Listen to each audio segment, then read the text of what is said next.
selamat pagi, siang, dan sore. Hari ini kita bersama bincang-bincang manajemen. Nah, di bincang-bincang kali ini kita bakal mau ngebahas manajemen kinerja ala Ken Blanchard dan Gary Rich. Nah, di sini saya nggak bakal sendiri, saya bakal ditemanin dua narasumber kita, ada Teh Friska sama Teh Feby. Nah, sebelum kita masuk gimana nih model nih, kayak apa sih? Sebelum kita ngebahas modelnya itu gimana, kita mungkin harus tahu dulu latar belakangnya atau sejarah model ini tercipta. Nah, itu bakal dijelasin sama Teh Friska sama Teh Feby. Untuk Teh Friska dan Teh Feby, silakan.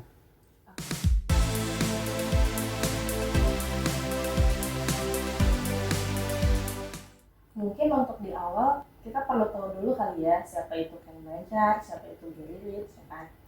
Nah, kalau misalnya ngomongin Ken Blanchard, dia ini merupakan pakar manajemen dari Amerika. Nah, dia juga punya buku yang paling terkenal, yaitu judulnya The One Minute Manager. Nah, di situ dia menekankan kalau keberhasilan organisasi itu bukan karena atasannya yang keras, tapi karena manajernya yang mampu mendukung dan memberdayakan tim. Lalu kalau misalnya Gary Rich, itu dia merupakan CEO dari WD-40 Company, yang dimana perusahaan ini memproduksi berupa cairan serbaguna yang dimana fungsinya itu untuk sebagai pelumas, sebagai pembersih, dan juga sebagai pelindung logam dari korosi. Nah, Rich ini berkolaborasi sama Ken Blanchard. Lalu dari situ lahirlah filosofi yang berjudul Don't Mark My Paper, Help Me Get an A. Nah, yang dimana di sini itu maksudnya adalah manajer tidak hanya memberikan nilai saja, tapi juga harus membantu karyawannya supaya karyawannya bisa mencapai hasil terbaiknya.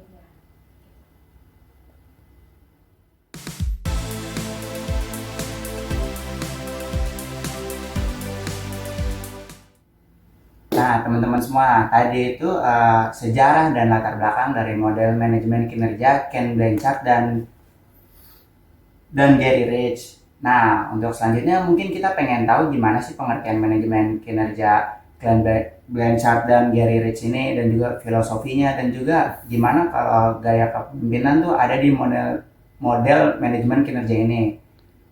Untuk pengertian ini siapa yang mau jelasin? Saya yang mau jelasin. Silakan Teh Friska. Oke, jadi kalau kita lihat ya dari modelnya, sebenarnya cukup sederhana. Blanchard dan Rich ini memandang manajemen kinerja itu bukan cuma soal tentang penilaian tahunan aja, tapi juga tentang proses yang terus berjalan. Ada dialog, ada coaching, dan juga ada pembelajarannya.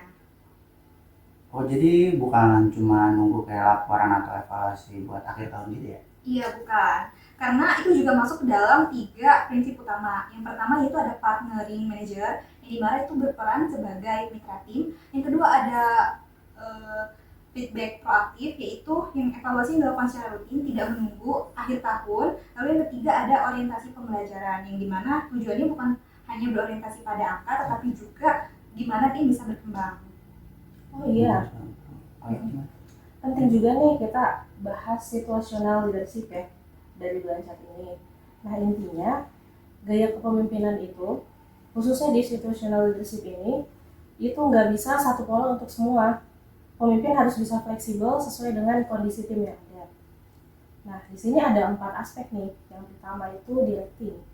Jadi kalau misalnya anggotanya masih baru, pemimpin harus bisa memberikan arahan secara detail. Lalu aspek yang kedua yaitu coaching. Ini berlaku di mana kalau misalnya anggotanya sudah mulai paham, tapi masih butuh bimbingan. Di sini pemimpin tetap bisa mengarahkan sambil memberikan motivasi. Lalu aspek yang ketiga adalah supporting. Nah, kalau misalnya timnya sudah mampu tapi kurang percaya diri, pemimpin bisa banyak memberikan dukungan. Dan yang keempat yaitu aspek delegating. Di sini berlaku kalau tim sudah mandiri, pemimpin hanya cukup bisa memberikan delegasinya saja, gitu, memberikan kepercayaan penuh kepada timnya, seperti itu. Lanjut. Udah.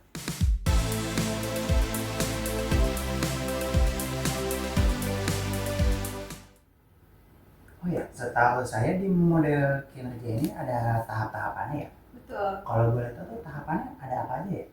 Oke, jadi model kinerja dari manajemen kinerja berdasarkan Blanchard dan Fitch itu mempunyai 3 tahapan utama. Yang pertama itu ada performance planning, yang dimana di tahap ini manajer dan karyawan menetapkan tujuan yang jelas, standar dan harapan kinerja dalam sistem SMART, yaitu specific, measurable, achievable, relevant, dan juga time bound. Lalu yang kedua ada day-to-day coaching, yang dimana coaching dilakukan secara harian oleh atasan, yaitu akan memberikan pujian jika ada kemajuan dan juga akan memberikan umpan balik apabila ada hal yang perlu diperbaiki. Lalu yang ketiga ada performance evaluation, yang dimana evaluasi yang akan dilakukan pada akhir periode, yang dimana untuk meninjau hasil pembelajaran dan juga langkah pengembangan selanjutnya. Fokusnya juga bukan cuma pada nilai ataupun rating semata, tapi juga untuk mengembangkan pegawai dan agar menjadi lebih baik lagi.